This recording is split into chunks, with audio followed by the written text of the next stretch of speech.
할렐루야. 네, 오늘 새벽도 첫 새벽기도 송구영신 예배 드리고 나서는 첫 새벽기도 나오셨는데 올 한 해도 열심히 새벽을 사모하고 또 예수님을 사랑하는 하나님의 사람들 되시기를 주 이름으로 축원합니다.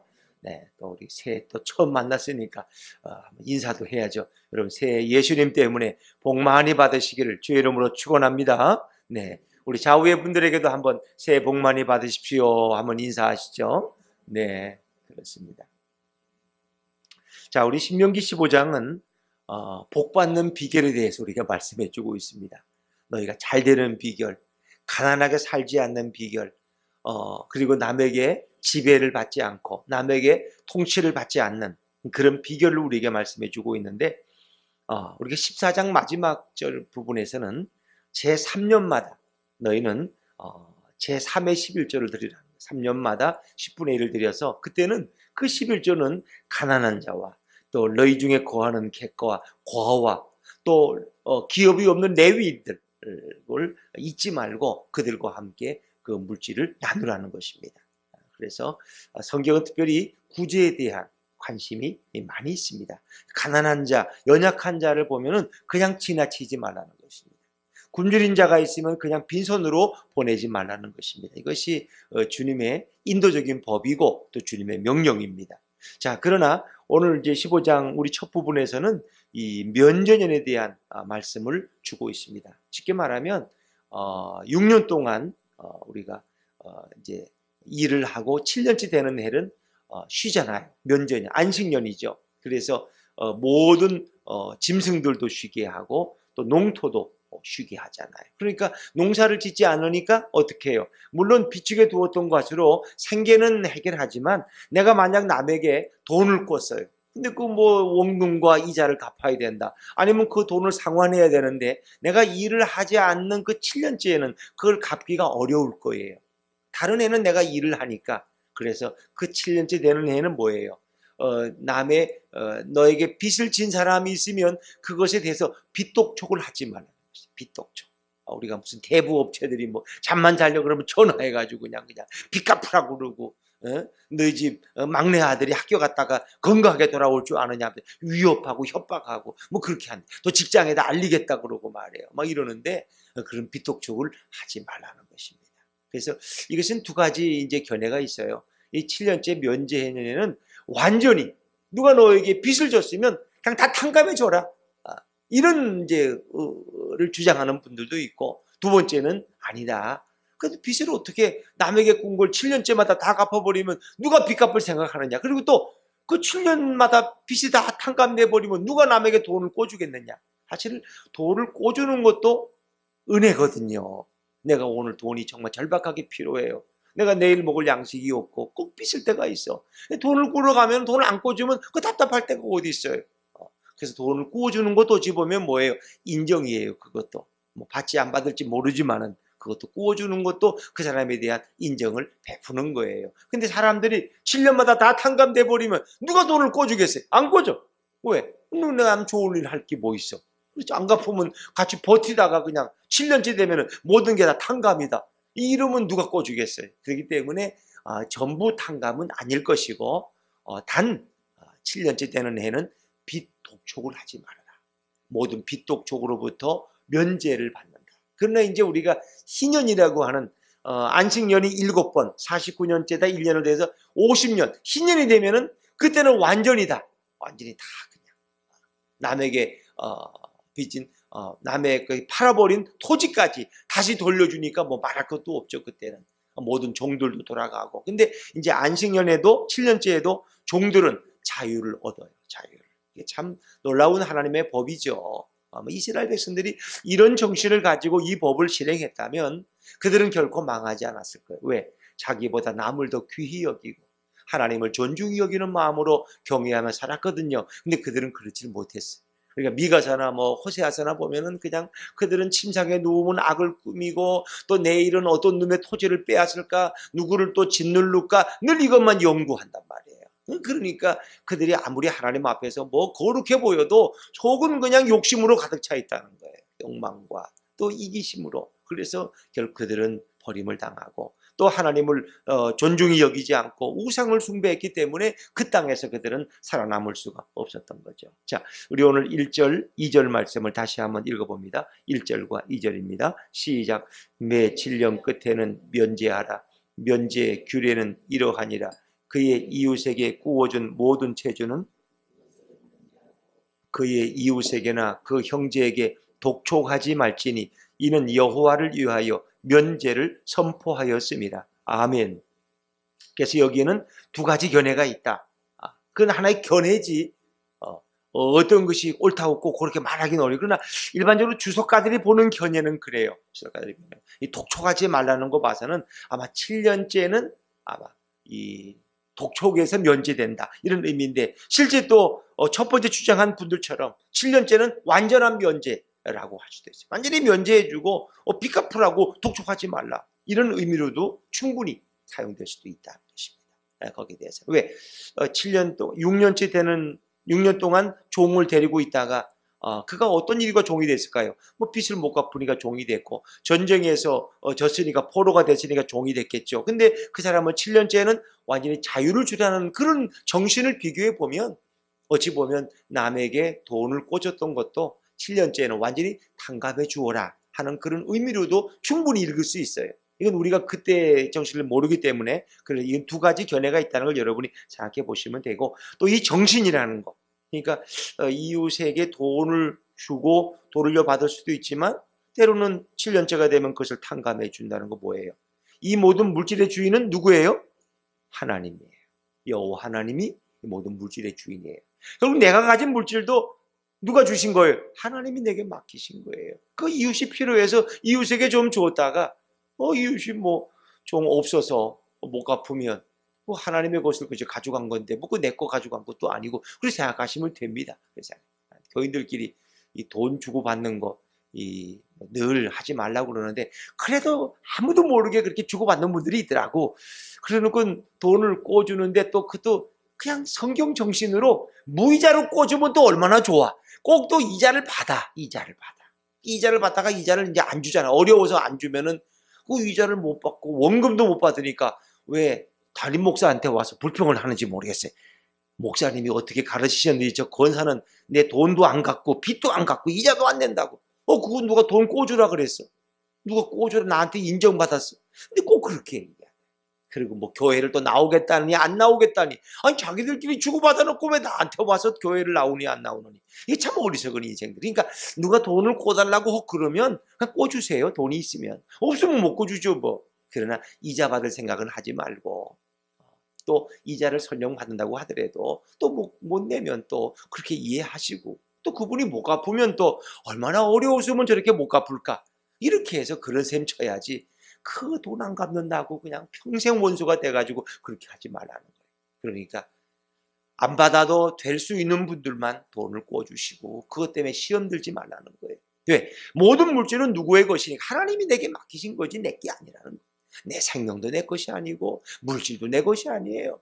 이웃이 필요하면 하나님의 마음에 감동을 주시면 뭐 그냥 줄 수도 있고, 또 때로는 구제도 하고 때로는 또 구워줄 수도 있겠죠. 그러나 그것은 마지막에는 하나님은 탕감해 주라고 말씀하시고, 또 혹은 7년째에는 독촉하지 말라고 말씀하신다. 그런 성경의 정신을 우리가 충분히 이해해야 되겠다 하는 것입니다. 자, 그러나 이제 여기서 한 가지 예외가 있는 게 있어요. 우리 3절 말씀에 3절이면 3절 같이 읽죠. 시작. 이방인에게는 내가 독촉하려니와 내 형제에게 구워준 것은 내 손에서 면제하라. 이방인들은 7년째에도 안식년을 그들은 안 지키거든요. 이방인들은 7년째도 일을 해. 제가 교회 공사하면서 보니까 중국에서 오신 이런 분들 보면 주일날도 그분들 일하겠다는 거예요. 그래서 아니 그냥 한국에서는 보통 주일날은 일 안 하니까 6일 동안 일하고 하루 쉬셨다가 오라니까, 그러면 이 공사장에 안 오겠다는 거예요. 우리는 빨리 돈 벌어가지고 가야 되는데 우리에게도 주일이 어디 있느냐. 우리는 안 쉰다는 거예요. 그 안 쉬면 우리는 계속 일 시키는 데 가겠다는 거. 왜? 그래야 월급을 더 받으니까. 그분들 논리는 또 그렇더라고요, 여러분. 자, 근데 이방인에게는 내가 독촉해도 괜찮다. 왜? 그들은 안식일법을 모르고, 그들은 또 뭐 주일날도 일하고 안식년에도 농작을 하니까. 그들에게는 독촉해도 괜찮다. 그러나 내 형제 유대인에게 구워준 것은 내 손에서 면제하라. 뭐 그렇게 말씀합니다만 독촉을 면제하는 것이라면 독촉하지 말라. 안식년에는 왜? 그가 일하지 않으니까. 일하지 않으니까. 근데 자, 이런 하나님의 명령을 너가 잘 지키면 너희 가운데 가난한 자가 없다. 그러니까 남에게 구제하고 남에게 선을 베풀어서 가난하게 되는 법이 없다는 거예요. 왜? 내가 어려운 사람에게 구제하고 나눠주면 하나님은 그 이상으로 내게 갚아주신다고 약속하고 있는 거예요. 그러니까 물질이라는 것은 우리가 생각하듯이 내게 통장에 있는 거 요거 잘 보관했다가 내가 조금씩 아껴서 쓰고 죽을 때 그냥 이렇게 마지막은 이렇게 바치고 가야지 이렇게 생각하면 그 물질은 그대로 있지만 그 물질을 가지고 가난한 이웃에게 나눠주고 또 구제하면은 하나님이 뭐예요? 그 물질에 더 이상을 채워주신다는 거예요. 그래서 너가 가난하게 살지 않는 것이다.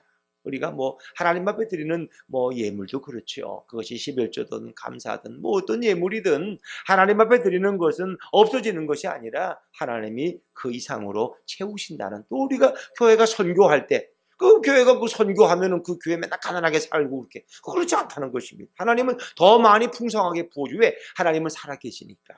하나님이 죽은 하나님이고 예수님이 활동하지 않는 분이라면 내 있는 것이 돈이고 이거 없어지면 나는 굶어야죠. 근데 그렇지 않다는 것입니다. 남에게 베풀고 구워주면 하나님이 더 많은 것으로 채워져서 덜 풍성하게 살아가도록 한다는 것입니다.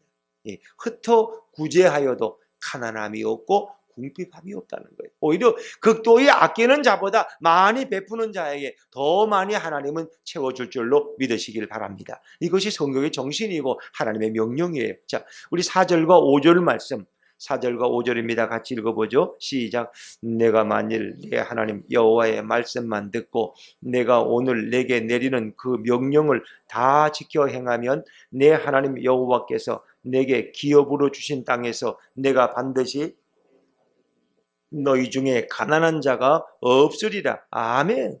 이웃에게 선을 베풀고 구제의 손을 베풀고 때로는 이렇게 탕감의 은혜를 나눌 줄 아는 사람에게는 가난한 자가 오히려 없을 것이다. 그가 부유하게 되는 길이 여기에 있다는 것입니다. 또 6절 말씀이 6절입니다. 시작.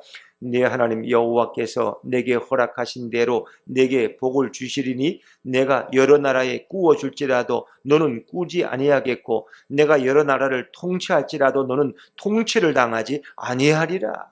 하나님의 명령은 바로 7년째마다 이렇게 면제해주고 독촉하지 아니하는 그 법을 너희가 순종하고 지킬 때 오히려 하나님은 너에게 복을 주어서 남에게 구워줄지라도 꾸임받지 않는 인생이 되게 할 것이다. 오히려 남을 통제할지언정 남에게 지배받지 않는 삶을 살게 될 것이다. 어찌 보면 그것이 성경의 정신이다 하는 것입니다. 또 가난한 형제가 옆에 있거든 그냥 지나치지 말라. 반드시 그에게 은혜를 베풀라 하는 것입니다. 자, 7절과 8절도 읽어보죠. 7절과 8절입니다. 시작.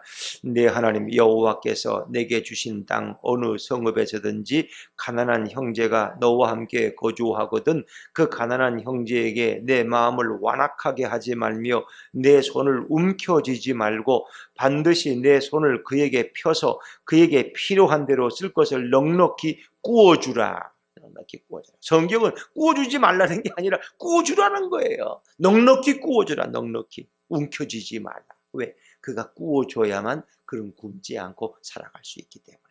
완악한 마음을 갖지 말라. 가난한 자에게 늘 사랑의 마음을 가지고 늘 베푸는데 인색하지 말라. 또 7째 면제년이 다가오면은 악한 생각을 가지고 내년이면 이거 빚독촉도 못하는데 또 어떤 생각으로 내년이면 이거 한 푼도 못 받는데 이런 생각으로 오히려 궁핍한 자를 외면하지 말라는 거예요. 그것이 이제 9절의 말씀이죠. 9절입니다. 시작. 삼가 너는 마음에 악한 생각을 품지 말라. 곧 이르기를 7째 해 면제년이 가까이 왔다 하고 네 궁핍한 형제를 악한 눈으로 바라보며 아무것도 주지 아니하면 그가 너를 여호와께 호소하리니 그것이 내게 죄가 되리라. 그래서 이런 인도적인 법들 7년째 되면 6년째에는 아무 돈도 안 꿔주고 받지도 못할 거 뭐하러 꿔줘 이렇게 하지 말라는 것입니다. 그 모든 물질의 주인은 바로 하나님이시다.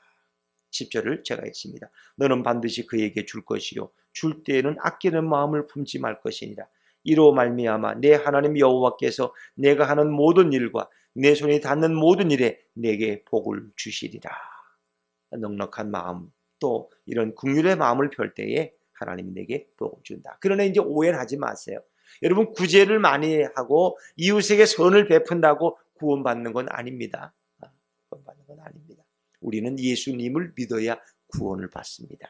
예수님을 믿고 예수님을 내 인생의 주인으로 모셔드린 사람은 이런 법에 대해서 더 잘 순종할 것입니다. 왜? 예수님께서 내게 늘 마음을 감동시켜 주시거든요. 가난한 사람 보면 아이고 내가 도와줘야 되는데 우리 예수님이면 어떻게 하셨을까?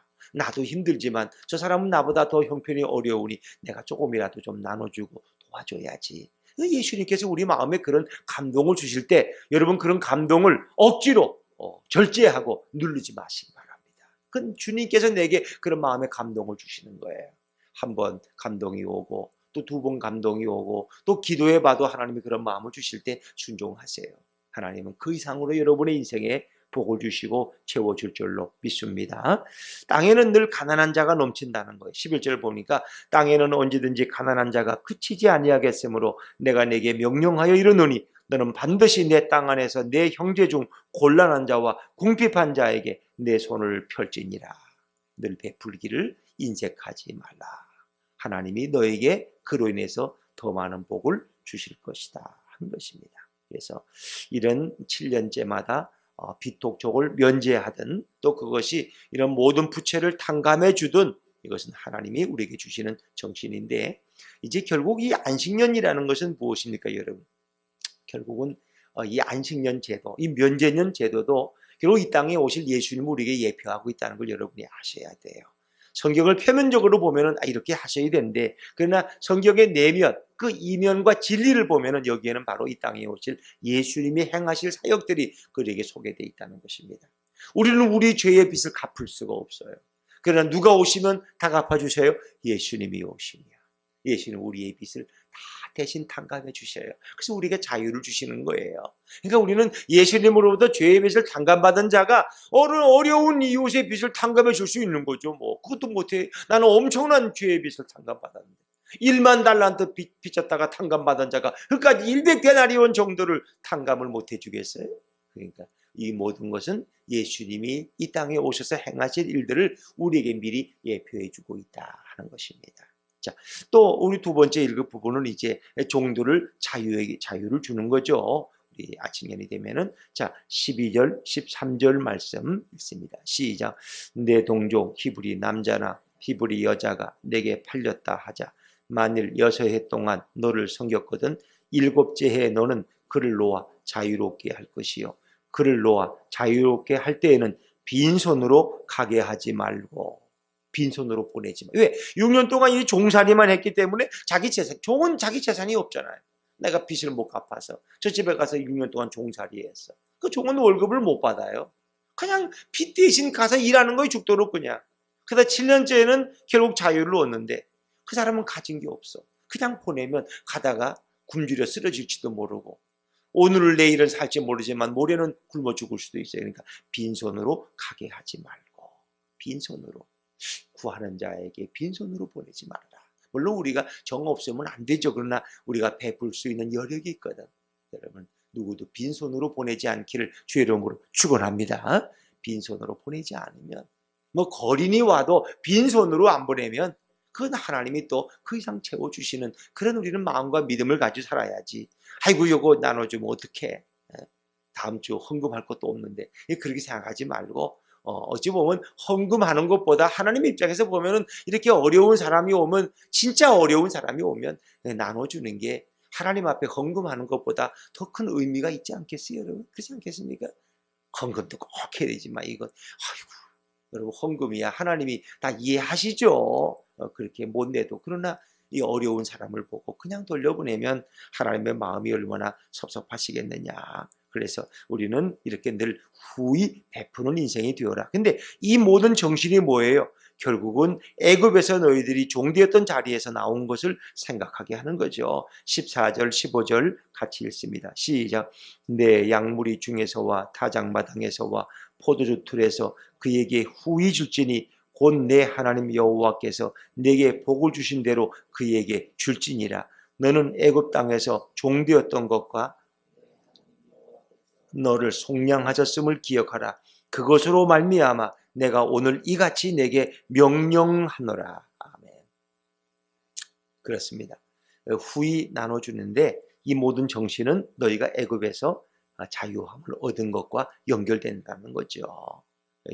사실 400년 동안 애굽에서 종살이 하다가 그들이 나왔는데 그들이 나올 때 빈손으로 왔어요? 많이 가지고 나왔어요?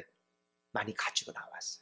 나갈 때 빈손으로 가지 말고 너희 주인들의 애굽인들에게 모든 이 보화와 금과 은을 요구하라는 거, 이복과 모든 것들을. 그래서 그들이 다 새 옷 입고 메이커 있는 옷 입고 다 은금과 채워가지고 나와서 그것으로 성전 건축할 때 성막에 만들 때 거기에 다 이렇게 헌금했잖아요, 여러분. 그러니까 너희들이 애굽에서 너희를 구속하신 그 주님의 은혜를 생각하면 너희는 종들을 보낼 때 후히 주어서 보내라. 왜? 너희도 예전에 종되었던 삶이 있지 않느냐. 그리고 이 속량이라는 것은 결국 뭘 얘기하는 거예요? 예수님을 통해서 우리가 죄의 종이었지만 우리가 자유함을 얻고 하나님의 백성이 되는 것을 의미하는 거죠. 바로 이 땅에 오실 예수님께서 우리를 진정 죄에서 자유케 하시고 사탄과 마귀의 통치에서 우리를 하나님의 백성으로 바꿔주시고 또 속량하시는 것을 우리에게 예표해주고 있다 하는 것입니다. 자, 그러나 여기에 이제 한 가지 의미가 있어요. 종이 6년 동안 살다 보니까 그냥 너무 이 집이 좋아, 주인도 좋고 그냥 여기 살고 싶어. 나가봐야 나는 뭐 살 능력도 없고 그래서 내가 여기 그냥 평생 있겠습니다. 그러면 그 종을 데리고 가서 이 문설주에다가 귀를 대고 거기다 구멍을 뚫어서 바로 영원한 그 집에 종이 되었음을 선포하라는 것입니다. 그것은 정말 종이 그를 주인을 사랑하고 주인도 그 종을 사랑할 때 할 수 있는 것이죠. 어찌 보면 이것도 그래요. 우리는 영원한 우리는 자유인이지만 동시에 우리는 예수 그리스도의 소유가 되었다 하는 거죠. 왜? 우리를 지명하여 불렀고 그분이 그 생명의 값을 피값을 지불하시고 우리를 대신 사셨기 때문에 우리는 바로 주님의 소유가 되었다. 주님의 소유. 그래서 예수님이 우리의 주인이시고 하나님이 우리의 주인인 것을 얘기하는 거죠. 그래서 내가 가진 모든 생명과 모든 것은 내 것이 아니라 누구의 것이냐? 주님의 것이다. 이 정신을 말하는 거죠. 자, 16절 17절 말씀도 읽어보죠. 시작. 종이 만일 너와 내 집을 사랑함으로 너와 동거하기를 좋게 여겨 내게 향하여 내가 주인을 떠나지 아니하겠노라 하거든 송곳을 가져다가 그의 길을 문에 대고 뚫으라. 그리하면 그가 영구히 내 종이 되리라. 내 여종에게도 그같이 할지니라. 네, 그것도 이런 예수님이 오셔서 우리의 생명을 우리의 모든 죄의 빚을 다 탕감하시고 그분의 생명을 대신 주셨기 때문에 우리는 이제 주님의 소유가 되었다 하는 것을 예표하고 있는 거죠. 또 18절 말씀 제가 했습니다. 그가 6해 동안에 품꾼의 사기에 배나 받을 만큼 너를 섬겼은즉 너는 그를 놓아 자유하게 하기를 어렵게 여기지 말라. 그리하면 내 하나님 여호와께서 내 범사에 내게 복을 주시리라. 7년째 종들을 기쁨으로 돌려보낼 때 그리고 또 그들을 그냥 빈손으로 돌려보내지 말고 풍성히 그들에게 주어서 돌려보낼 때 하나님이 내게 복을 주실 것이다. 이제 보면 이 구약의 하나님은 복 주시는 분이에요. 근데 하나님의 말씀도 지키지 않고 복 주기만을 기대하면 이거 어리석은 거죠.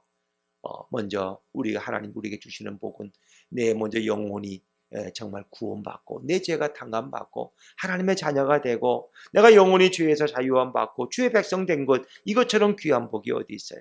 또 그 하나님께서는 우리의 인생의 삶도 책임지고 공급해 주십니다. 여러분 믿는 자에게는 절대로 굶지 않는다고 주님 말씀하셨잖아요. 너희가 먼저 하나님의 나라와 그의 의를 구하면 이 모든 먹을 거 입을 거 마실 거 내가 너에게 책임지고 공급할 것이다. 그렇습니다. 우리 주님은 생명의 주인이 되시고 물질의 주인이 되십니다. 절대로 하나님의 백성들을 굶게 하시지 않고 헐벗게 하시지 않습니다. 늘 예수님 우리를 풍성하게 해주기를 원하십니다. 하늘에 부요하신 분이 이 땅에 오셔서 가난하게 되시면 오히려 우리를 부요케 하십니다. 우리가 영적인 부요함도 주시지만 우리의 이 땅에서의 물질적인 부요함도 주님은 주시기를 원하십니다. 그리고 마지막 부분에 초태생은 주님께 바치라. 당연한 거죠. 애굽에서 올 때 그들의 장자들은 죽음의 자리에서 건진받았기 때문에 그것은 다 하나님의 소유고, 또 그리고 짐승의 초태생은 다 하나님께 바치는 의미를 우리에게 말씀해 주고 있는 것이죠. 결국 이 모든 말씀은 예수님이 우리에게 오셔서 행하실 놀라운 축복들을 말씀하고 있는 것입니다. 오늘도 우리의 구주 되시는 예수님을 내 마음의 주인으로 모시고 그분의 마음을 따라서 이 한 해를 살아가시고 우리를 죄에서 구속하시고 우리의 모든 죄의 빚을 탕감하신 그 예수님께 찬양과 영광을 영원토록 올려드리는 우리의 새해가 되기를 주 이름으로 축원합니다. 기도하겠습니다.